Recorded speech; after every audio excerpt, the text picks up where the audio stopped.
Welcome to ATB TV. I'm Darren Dance here with Peter Morganti on this Friday morning. Obviously this week in Victoria we've had some pretty cool mornings, Pete. -4, 2 mornings in a row at home. A little bit of ice floating around, but beautiful, beautiful days. So we've probably had enough rain for a while, Pete, but got one eye on the weather for next week, and South Pacific of course will be heading to Flemington Saturday week, and I was pretty happy last night to see the weather forecast. A little bit coming. Rain on Wednesday, Thursday, Friday leading up to Flemington, so beautiful. The gods might be smiling our way. Yeah, the Flemington Cup, obviously, I think it's a 2,800 metre race, and like you said, if they've got a little bit of give in the track, a 6 or a 7, I think we'll be right in it. Right in it. Yeah. A couple of Jack Frost days, as you said. It was again this morning. That's 2 in a row, but it's clearing up to be a nice morning. We're on a busy street here, Darren, at the back of Delacombe, so we might have a bit of road We've got half noise. a dozen runners to talk about. Where do we start? We'll go back to last week. We had Periscope. It's his second run in 7 days, and the second time he got beaten narrowly. Obviously he was third behind the Dead Eaters at Casterton. He looked the winner on a bog. I reckon that's the heaviest I've ever seen Waterville. He got through it good, but one got through it about, what, a neck, half a length better. Yeah, he didn't get beat far. He looked the winner all the way down the straight. I suppose if the horse had eventually won the race, if it had have went straight, it probably wins by lengths. But one of the owners, John Clemens, trying to win his own race. Oh yes. You know, the $1 million Pearson's Nursery handicap. He put $1 million into that race, John. He's a multi down there at Warrnambool. Geez, the other riders be happy. Hey? Second prize be alright. And he got second. Yeah. Now, when he rang me, he couldn't really speak. He must have been cheering that loud. But it would have been nice for him to win his own race. He would have been given free roses away to everyone everywhere. I didn't realise till after the race, so I can only imagine the noise during the race, not post. But yeah, look, he was brave. Periscope, we know where he is. He's as honest. When he gets to this stage of his prep, he'll string those together, and you just hope you can get a win out of him. Yeah, he's got the opportunity. He's going well. Pat's done a pretty good job with him. So he's going to have a couple of what do you call them? Hurdle schools now, just to improve his fitness and sharpen his mind up. And then there's a couple of nice races coming up, and he's going to win one of them. Yeah. He's going to win one of them very shortly. Shows you how tough and resilient those racing flag horses are. You almost need to have 5 runs into them, and then you can just keep running them. They're just tough, you know. Yeah, well, the problem is when you buy them, you've got to wait about 6 years. So at my age, it's a bit of a risky strategy now. And we had Yogi, who's a 3-year-old. Well, he raced till he was 8. So yeah. So that was there. We had nothing Monday, Tuesday, Wednesday. We saddled up with hope of some nice runs at Sandown. I'll talk about Cracksman first. Look, it was a bit of a surprise when he led, but if you go back through his career, he has led before. Look, he just ran out of gas at the end. Surprised me that he looked gone at the 200. He battled away, but I don't know what he was beating. 6 or 8 lengths, ran 8. We know he's going to be better when we get out in trip, but yeah, it was just a muddling run. Obviously, there was a little bit of drama after the race, and between yourself and Lindsay, hopefully you've polished that up for the owners. Well, look, at the end of the day, you know, you get a pre-race report, you get a speed map, and it says you're going to be midfield, and this bloke jumps out and takes the lead. Now, that can happen if there's no speed. I must say I was a little bit surprised to see him lead over 1800. Not sure really what the plan was. Lindsay wasn't on course, obviously. Yeah, I thought the horse second up, you just got to put a line through it. I don't think you can actually condemn the horse on that run. Post-race, I think Lindsay's thinking maybe he didn't have him up to the mark, so he's got to give him another one over 2000. I've been pretty open and said that I think the horse is best over 3200. I don't think that's his go. I mean, if you go back through his form, he's won, you know, he's won over 2400 and further, so that's his go.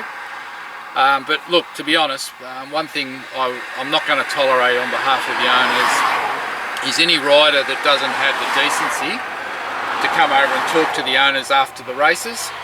For someone just to get off and mumble a few words and run away, I find totally unacceptable. I feel that through COVID, the owners have done it the hardest. They haven't been able to go to the course, they haven't been able to go to the manor yard, and I think some of these people have just forgotten who's paying all the bills and who's putting the show on. And you know, any rider that doesn't want to take 1 minute, 1.5 minutes of their time to talk to the owners, they won't be riding in our colours, and I don't care who they are. I'm not going to put up with it. So yes, I did have that dialogue, and hopefully that doesn't happen again, because if it does, they just get a line straight through their name. There's no doubt the kid can ride, but he's got a bit of history with this type of post-race stuff, so if he doesn't polish it up, he won't be riding many or anywhere much. So it's not, like you said, the owners have suffered right through the last 16 months, and when you get one just walk straight past you, well, you think, well, some of those owners drove 2 or 3 hours to get there. Yeah. And, you know, okay, the trainer's not on course, that's fair enough. I wasn't on course, but at the end of the day, the owners do deserve something. Yeah. And the only thing they can get now is a chat over the fence with the jockey to get their thoughts. Yep. And I think that's common courtesy. Yeah, exactly. We had Quick and Dandy, the Dandino filly, having only her third start, and I thought she was pretty good for fourth. Declan, obviously, Ben Allen, a rider at Wangaratta, he was suspended.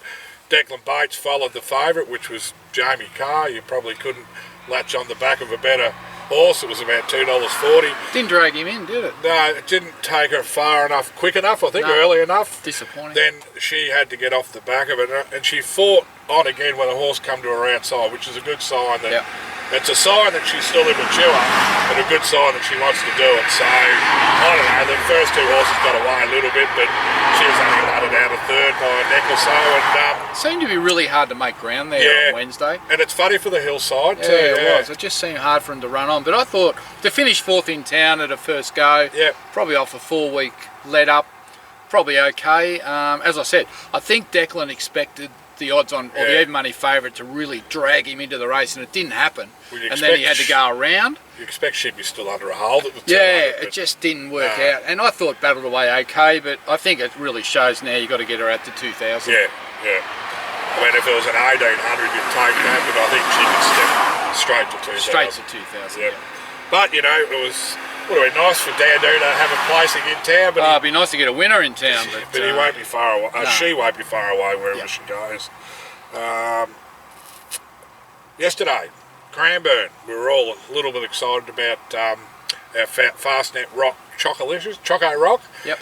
But just to cut it short, barrier 1 wasn't ideal, and the other thing which we found out, he does not like any track that's in that heavy range. Spun his wheels, as Jay Mott said. Yeah, I thought, look, he's worked really well. He's trialled outstanding. He's a beautiful horse. But you know, he won that trial by some 5 or 6 lengths there under the bridle. But you could see on the corner, and what Jamie said was spot on the corner, he was travelling. He was under a great hold. Jamie, you could see his head turning, looking, I've got to get a run here and I'm going to go whooshka.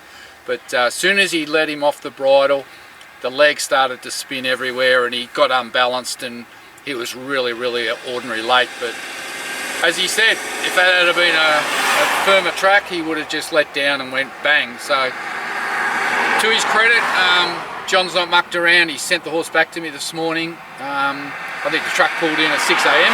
Righto. He would have been tippy-toeing on that ice out there. Well, I was, because I had to get up.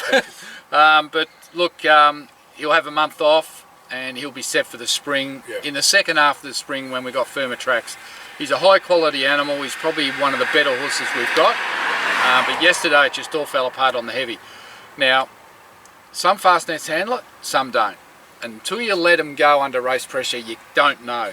They all seem to be able to get through it on the bridle, but when they're asked for that extreme effort, you soon find out if they can, and his action was horrible as soon as you let him go. So I know the owners are a little bit disappointed, but there's a lot to come from this boy in the future. Johnny McArdle pre-race Well, he gave you a rap. He said you're a gun footballer. No, I don't think. I think he said we played footy together. All that does is bring him from his age of 42 to about 56. And when I was playing footy, John, he was a little kid running around playing footy. Oh, well, he wasn't that little. He was a big boy. Big kid. Big little kid. But yeah, I love. He was really candid pre-race. Barrier 1. You know, we had Always a scratching. concern. 2 was so much different to 1 because you dictated 2 from 1. Yep. You can dictate especially from at 2. Cranbourne. And he said the heavy, you know, we've seen him in trials, but until you let the head go. And, you know, that's great information out there, and we've seen it firsthand, you know. Yeah, you wouldn't run him on the wet again. No. But what did he say? You wouldn't know he's a colt, so that's a great attribute to have. No, so it's quite as. We'll look forward to the spring, and hopefully we'll see the real Choco Rock when the tracks dry out. Lord Lennox ran a little later on and finished way back. I never seen the race. Second last. I seen the finish of the race, should I say, and he was tailed off, but I'm not sure what happened during the race. Over raced, mouth open. Yep. Took control of the rider. It was one of these rising star races. Oh yeah. Which are kind of who knows what the hell's going to happen. All apprentices. But yeah, that's all apprentices. So look, he just took charge of the rider, and look, he wasn't there to win. He was 20 to 1, but he needed that run. Well, he certainly got a run. But yeah, knocked up. So look, we won't see the best. If he's going to return to proper form, it's going to be 4th up. Today. Yes. Danduno again. We mentioned him. I see you're on. 10s into 4s. I was in bed, but I listened to Danny O'Brien's pre-race this morning, and well, I listened to the last bit. I'd be disappointed if he's not top 3, and maybe with a little bit of luck we come home with a winner. So. Well, what did he say when he ran first up at Bendigo? It was Bendigo, wasn't it? He was. And when he got beat quite a way, yes, and he apologised for the ride. Yes. And then he said to me, next start, if I'm doing my job, you'll go close. So hopefully. So he hasn't changed his tune, has he? Hopefully he thinks he's done the job in between. We go to a beautiful big track. I love Sale. It's a bit Swan Hillish, Bendigo, all mixed in. Big straight. Track. Lovely. We've drawn a gate, and we didn't draw a gate at Bendigo. So I think, you know, and out to 16, I think he's just thinking he sits somewhere near the lead. He actually said he's got good speed. Who we got on him? Fred Kersley, who he knocked Jamie Carr off the Sandown. Did you hear him? After the race, they said, beat one of Mars that Jamie was on, and he goes, I don't mind spoiling the car show, he said, so hopefully he can put on a show for us today. Well, look, if we just go put a line through what the trainer's saying, if we trust the trainer, he's got to be real competitive. 440, let's hope he can win. He's a lovely horse. There's a lot of scratchings. There was a lot of emergencies, but it's still a field of 10.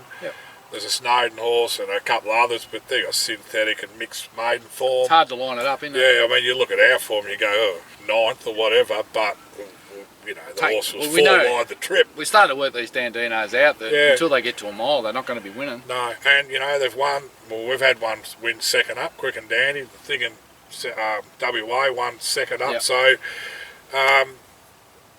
let's hope, fingers crossed. Be looking forward to that one. I'm not sure of the time. I know it's race 4, so it'll be around about 2 o'clock. So 2:30. Hopefully you're watching this with half an hour or 10 minutes to get a bet on. Okay, he's confident. Saturday, Cowra. We ever run a Cowra, Darren? I don't even know where Cowra is. It's in New South Wales, I know that much. Obviously 64th Street was with Pat Ryan originally. Gone up to Luke Pepper. She's on her way to the Hunter Valley, Pete. The horse? Yeah, she's on her way to Scone. Oh, to breed? To breed. So she's getting closer. She's in Canberra. She just needs to pick up a winning check here on the way. She's booked in to go to a horse called North Pacific. Oh, righto. It's a pretty good handy horse that raced in Sydney that's gone to stud. We should have that in our barn. We'd have South and North Pacific. That's it. So she's got to win a race. So she's got 3 runs only for Luke Pepper. And he's been happy enough with the way she trialled. Yep. Said he wasn't going to race her until she could win. He'd put the blinkers on, hadn't he? Yeah, because he said... He was a bit down, wasn't he? Yeah, he wasn't happy with the way she galloped or trialled. He said she's shown more in track work, so he just tinkered with the gear. Yeah. Anyway, we'll see. I don't know where you're going to get a bet on, but I'm sure there'll be a... Don't even know where you watch it. Is it on TV? We're going to be on the Sky 2 or the Blue Channel or whatever they call it, Sky 2. Well, we'll see what Luke Pepper can do. And Kayla Nisbet's on it, 1,200 metres. Kayla Nisbet. I've actually heard of her. She actually rode well here as an apprentice. Okay. And then she went back, I think Canberra's home or up that way. So, Okay. so that's that. Sunday, Wodonga, nothing. Ballarat, nothing. Matoa, Monday, nothing. Ballarat, Synthetic, Tuesday, nothing. Wednesday. Tuesday night. Oh yes, maybe. Maybe Melburnian. I'm sick of talking about Melburnian because it always gets scratched because it's never wet enough. Anyway, Melburnian may run Tuesday night if it's wet. We'll get those details out if it happens. It's a 2,200 metre. It's a fillies and mares, so He says it's going to win when he runs it, but I don't know how old I'll be by then. You've got to be patient. Anyway, Tuesday, potentially write your name. Been Wednesday? nominated at Sandown for a 1,400 metre benchmark 70. He'd want to improve on his last run. He had those throat bloody thing. Ulcers? Ulcers, so he treated him for a week and look, it's only been a nomination. See what happens. So he's planning to go to Sandown next Wednesday.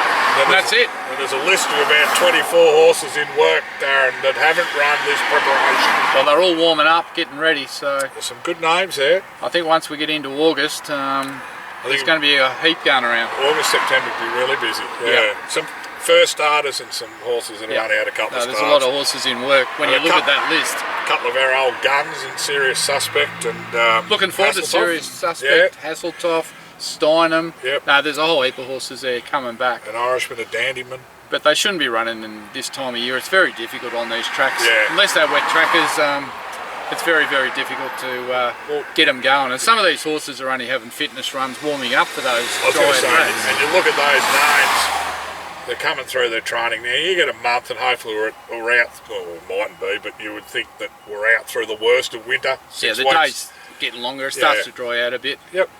All right, well, we're going to leave it there for this week. Good luck with Shine and Dandy today. And let's hope another Dandino can get a win beside his name.